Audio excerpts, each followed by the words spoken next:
Alright folks, I was busy hibernating and jacking off and other stuff. Alright, roadmap highlights for February 2024. It's like an outlook for this year, but let's speed this up. It's 12 minutes. I'll pause the important stuff and talk about them, but let's speed this up. It's kinda long. Hello Tankers, my name is Michael and welcome to the first roadmap highlights of 2024. Today's video will cover a lot of content that we are planning to release over the next 12 months. We will add more next generation maps to the game. We are also planning to improve all our game modes. We are working on a lot of new tanks that will see daylight within this year. We are also planning to rebalance a lot of our vehicles multiple times this year. At the same time, we know how important the crew is to you. We already revealed some of our work last year. This year we are keeping improving the system and release more content to this for this episode and some upcoming. The new achievement feature is on its way and Alex will share some more details later in the video. We are also having a new strategy for our battle pass in 2024. Something really interesting is coming our way in March. Please stay until the end of the video. I will give you some more context here. Now Alex will take it from here and enjoy the show. Something interesting in March. Girls on Panzer collab? That would be great. Hello, I'm glad we're together again. 2023 saw the introduction of the first random events, such as Zeppelin and Train on Himmelsdorf. They made the game even more spectacular and added depth to the gameplay. And, judging by your comments, you enjoyed them. That's why the list of random events will be significantly expanded this year. We plan to add new scenarios for 6 maps: Cliff, Karelia, Pilsen, Redshire, Siegfried Line, and Malinovka. For example, on Siegfried Line, planes will bomb the town. This will affect the overall state of cover. On Malinovka, a plane crashes into the hill, hitting the windmill and creating new defensive and offensive opportunities. As you have seen so far, events will have an impact on battle conditions and create new tactical opportunities, even on maps you've learned like the back of your hand. There were like 9 new maps on Recon mission for 2022. We got like one of those, like the Japanese map, the airport thing, but why can't we have the rest? Those are not really that balanced, but you can micropatch the changes in, right? You could just rebalance them while on the fly. Give us more maps, not just special effects for the same maps you already have. Same, but different, but still the same, right? Give us more maps, Jesus. Recon missions continue the idea of random events, making the game environment more interactive. We don't just want to test maps, but also the way players interact with them. The interactive environment in Recon mission launches will allow players to interact with various elements of the map more actively. You'll be able to affect game objects more and adapt the environment to your liking. So only the fuel tanks or fuel trucks or exploding trucks thing, whatever those are, but they actually removed the pushable cinder blocks. Those were broken. I mean, cover your lower plate while pushing it is pretty good, right? So those were removed. None of the pushable cinder block things were added with the random events and other stuff. Oh well. In 2024, you can expect continuous developments to your beloved arcade cabinet. There will be familiar night battles with modified view range and concealment parameters. You can count on experiencing an overwhelming display of fire, featuring the excitement and chaos of multi-barrel and salvo-firing tanks in aptly named Overwhelming Fire. Additionally, you can look forward to more lighthearted festive fun in the winter arcade at the end of the year. Of course, there will be new things you haven't seen before. We're currently researching different approaches to map design to make something very unusual and very arcade-like. We believe this work will allow us to bring you a fun game experience and see tank gameplay in a new light. So the last mode kind of looks like Fall Guys or Squid Games or whatever the hell those kids talk about these days. It's like a platformer with tanks. So kind of nuanced, but alright, that's fine. But can we just have night mode without the view range downside to just night background? Like a skyscape is just night? Skybox for random pub, random battles? That would be so much better. Like double your maps without actually doubling your maps, but yep, none of the dynamic water stuff also came out for 2023, so that's gone away. Many people enjoy farming in Frontline, and so do I. Now we've made it even more interesting with the dynamic scenario system. Each scenario has a set of rules that can change the course of the battle. One of the 3 scenarios is assigned at the start of the battle. All of them affect combat reserves in a different way. Standard battle means the usual Frontline rules, where combat reserves have their standard cooldown time. The operational support scenario accelerates the cooldown time for all combat reserves. This means more dynamic battles and more abilities being used. Finally, the Twist of Fate scenario allows you to pick 1 of 2 random reserves when you reach certain ranks. It adds an element of surprise and lets you create unexpected reserve combinations. We hope the scenario system adds some zest to every battle you play. 3 minefields. Modes and events are just Alright, slow down. This is a little bit more important. part of this year's content. But that's not all. 2 new tech tree branches are coming soon. Polish tank destroyers for close combat and Czechoslovakian light tanks with autocannons. The Polish tank destroyers not only share a visual and tactical resemblance to the Object 268 branch, but also embody the delicate balance between armor and mobility, coupled with formidable firepower. However, some distinctive features set them apart, such as a novel mechanic. The deep rifling of their guns is tailored for a specific shell type. The closer you are to the enemy, the higher the damage. If that's true, that's half of the health of a mouse. Just a little bit under half. Which is like 1,400 damage or something. I doubt that's the case. It's just a graphic display, right? That's not the actual health. Otherwise, that's insane. 1,500 damage? No, that's way too crazy. So that's only graphical display, right? At a distance of up to 50 meters, the gun will cause maximum damage. As the distance increases, the damage progressively diminishes. While these new tank destroyers may lack effectiveness in long-range engagements, they become truly devastating in close combat. The branch begins with the 25 TP and includes 6 vehicles that gradually unveil the unique attributes and strengths of the new assault vehicles. I'd love to tell you more about Czechoslovakian light tanks, but they're currently under active development. All I can say is that they will be armed with guns with an automatic firing mode. They should definitely offer something unusual. Mostly counter to EBRs, right? Or we could just have coaxial machine guns to counter EBRs, but no! Had to have the whole freaking separate branch of tech tree vehicles. Vehicle rebalance! Nerf to the Super Conqueror. Some tanks have been in the game for many years, and we haven't forgotten about them. The balance department is constantly working to improve the game's quality. And they have 2 rebalances for you this year. Now, we can tell you about the first one, which is coming this spring. The upcoming rebalance will bring changes to 4 Tier 10 vehicles and their branches. The Super Conqueror has been highly effective and hard to counter for a long time. We will keep its strengths, though planned changes will make it easier to play against.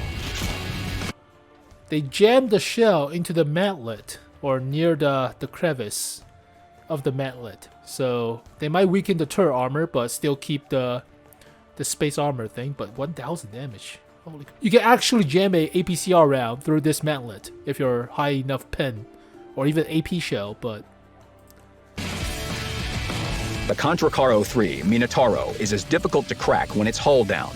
This too will see changes to its armor to make it easier to counter in such situations.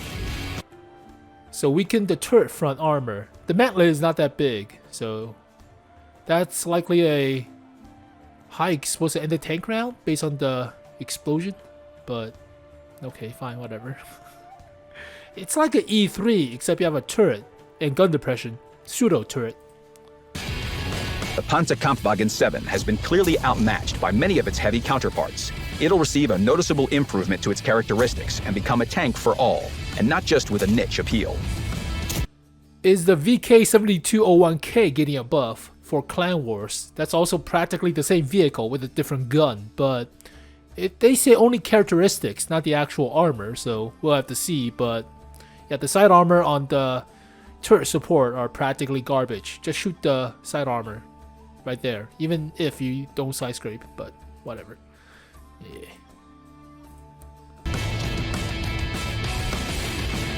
The 𝗥cie has very high firepower potential, but it rarely manages to fully realize it. The changes should allow this vehicle to truly shine.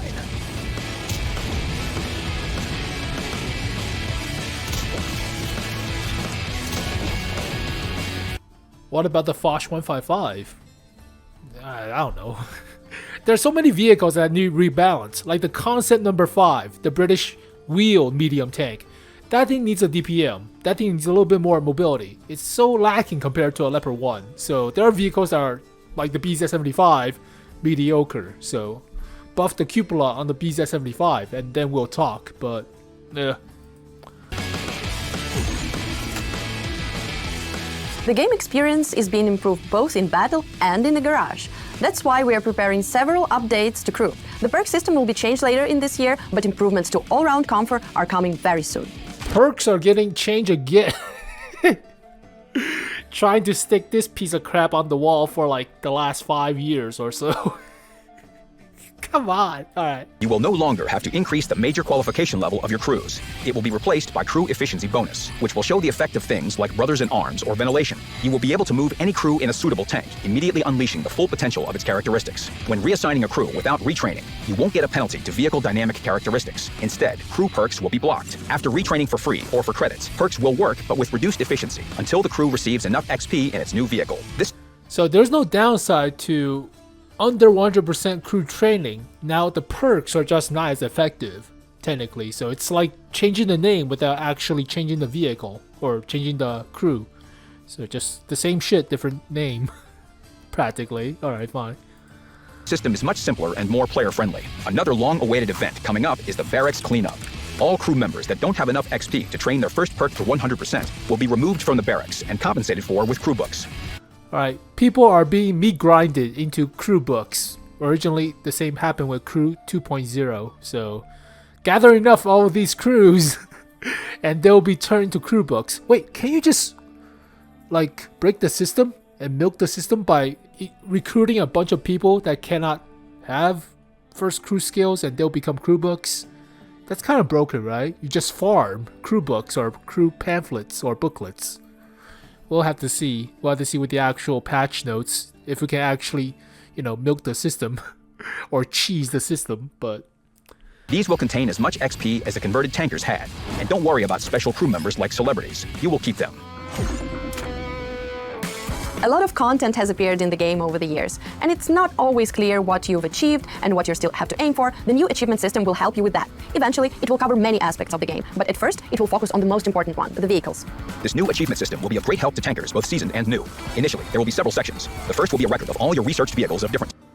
Alright, I see dog tags and ranking points, but no special stuff like credits, premium time, bonds, none of those. So it's just a cosmetic thing for now. Types, including rare tanks. The second will show your progress towards researching vehicles. You get styles, but yeah, I think those are 2D styles, not really that important. In different nations. The third will keep a record of all the customization elements you have received and can receive. There will also be a list of in-game trophies you've earned during unique game events. Achievement hunting is fun, but it's even better when you get a reward for it. There's no rewards, it's only a dog tag. Is that a name tag? Give me a split second.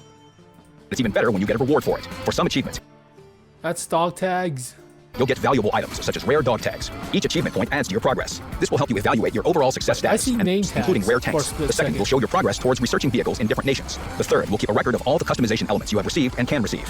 There will also be a list of in-game trophies you've earned during unique game events. Achievement hunting is fun, but it's even better when you get a reward, dog tag. Reward for it. For some achievements. Oh, that's just a different dog tag. It's not your name tag thing. I thought I saw a name tag change, but that's a dog tag. You'll get valuable items, such as rare dog tags. Each achievement point adds to your progress. This will help you evaluate your overall success status, and then compare it with your friends. Yeah, whatever. We've got more good news for you. A trial period will soon be available for WoT Plus. You will be able to check out its advantages for free. Gold Reserve, an additional map exclusion slot, free demounting of equipment, intensive crew regimen, and a TS-54 for rent. Here's some heroin. Try it for free. First sample is for free. Yeah, enjoy. Here's some fentanyl. Have some. Yeah, get you hooked. Even though it's kind of trash, but whatever. It's $9 per month. Come on. So guys, now I want to talk a little bit about the Battle Pass. First news, it's gonna happen. We have actually 3 wonderful Battle Passes prepared for you for this year. First one is actually happening in March. I can't reveal right now what kind of collaboration we are working on, but it will be very, very interesting and I hope you guys will enjoy it. The next one. Collaboration for March. We already know the 3 vehicles. It's the Manticore, the BZ-75, and the 𝗥cie or TVP T5051. So there's a collab with that? Otherwise, I don't know. Those vehicles don't bring up any of the collaboration. Alright, D-Day theme for the 2nd season of Battle Pass for this year. It will be in June, dedicated to D-Day, an 80th anniversary that's actually happening this year. So we will have a dedicated Battle Pass chapter as part of the history, covering a lot of different beats regarding the D-Day or Normandy campaign. And we have a last one towards the end of the year, which I can't tease too much of right now as well. But let me tell you that it's related to a very famous game mode, and we have something... Famous game mode. Steel Hunter? Frontline? Last year was Mirror 13 for the 3rd season, but... what's other famous game mode? Frontline? There's no theme for... There's not really a theme for Frontline, or unless it's Steel Hunter, but whatever. Really, really good cooking. So thank you, and I hope you will enjoy it.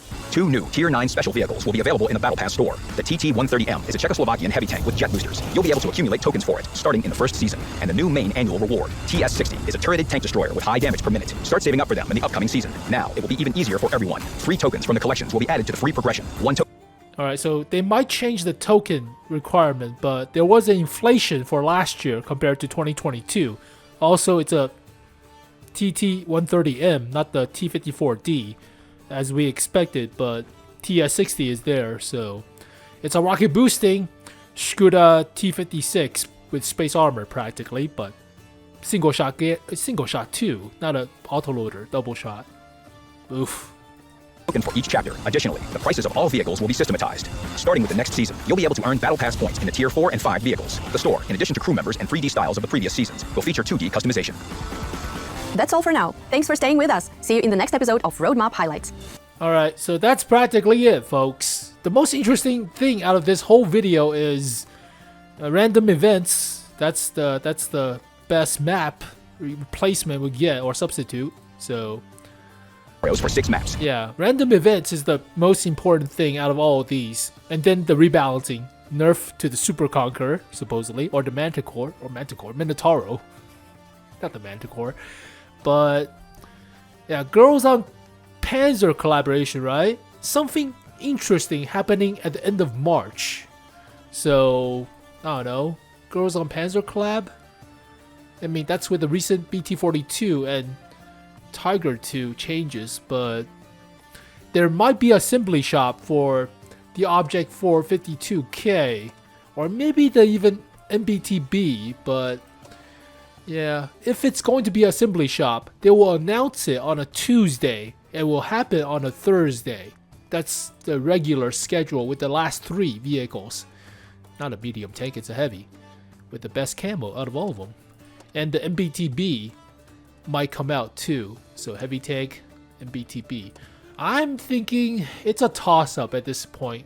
Why do we have 2 Russian heavy tanks for assembly shop when we can have like all the nations, right, with the MBTB? But yeah, I don't know. Well, there you go, folks. Roadmap highlight for this year. So technically, World of Tanks is not dead yet, and I'll still have to hibernate and just rest, but luckily, they put the mini marathon with Frontlines, so that's good. Progress with your Frontline progression, and there's 3 scenario thing, which is interesting enough, but earn points for the mini marathon. I think you can. Yeah, I think you can for the Battle Pass mini marathon for the Dune stuff, but there's no voiceover. Oh well. Well, as always, thank you guys for watching this video. Hopefully you guys enjoyed it. Most important stuff out of this entire year, random events, more maps. They didn't say any more maps, which is a big downside, but autocannons might be fun, maybe. We'll have to see the actual performance of the autocannons. But Polish tank destroyers are okay, I guess, whatever. It's like the Japanese tank destroyers. You could play with them or not.